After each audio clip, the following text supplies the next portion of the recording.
Thank you so much, Jerry, and thank you to all of you. It's a great pleasure for me to be here today as we carry on, and make sure our voice is heard on this very important issue. And we couldn't do this alone, and we can't do this alone. We really rely on the grassroots and people coming out year after year to not let this issue die and make sure that we make our voices heard until finally we get this legislation passed right here in our state of Rhode Island. So thank you all.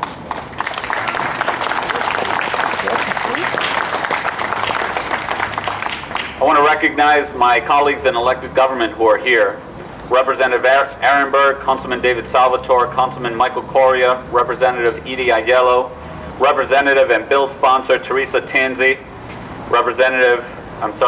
Senator Gail Golden, also a bill sponsor, Representative Finn. We're also joined by Mayor James Joseph, my good friend in Central Falls, who's doing really great work. Commissioner Stephen Parry, Colonel Hugh Clements, Rabbi Howard Altman, and thank you for those powerful words, Saida. And I also look forward to hearing from my very good friend, Diana Garlington.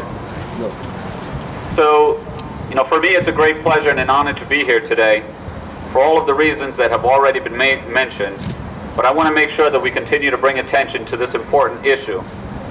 Gun violence is an issue that, as in many communities, continues to devastate families and communities throughout our city.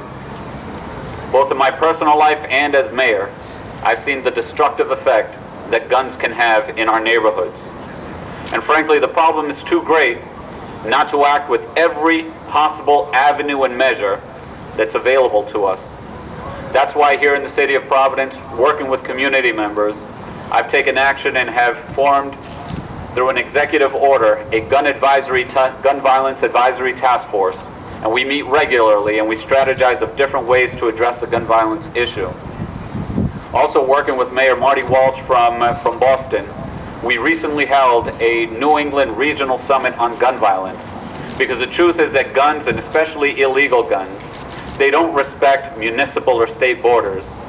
They carry on from one to the other, and we have to stop the illegal trade that gets these illegal guns into the hands of people who will use them to commit violence.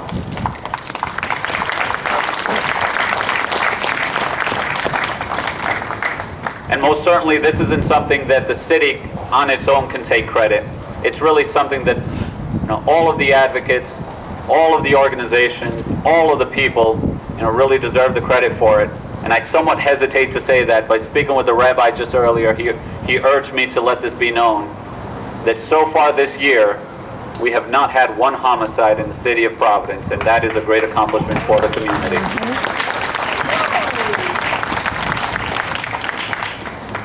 And so for all these reasons, it's so important that we continue to show our support for these bills, which will help ensure the ongoing safety and well-being of folks in our cities and folks throughout the state. And these bills must include a bill prohibiting convicted domestic abusers from having handguns.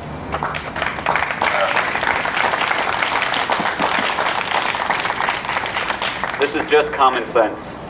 Another bill which focuses on banning high-capacity magazines. I agree, 10 rounds is enough.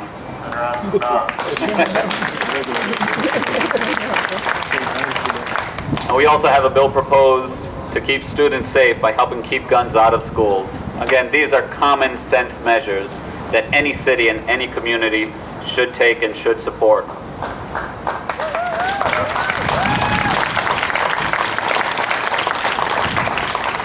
So the issues on which these bills concentrate, they're too important to simply ignore. And I believe that just one victim is too many. And we must do whatever we can to prevent the loss of innocent lives. This is precisely why we need to continue to work together to urge our legislators to pass this legislation to protect all Rhode Islanders. It's been a pleasure, and thank you for carrying your strong voice on this important issue. Have a wonderful afternoon, and God bless.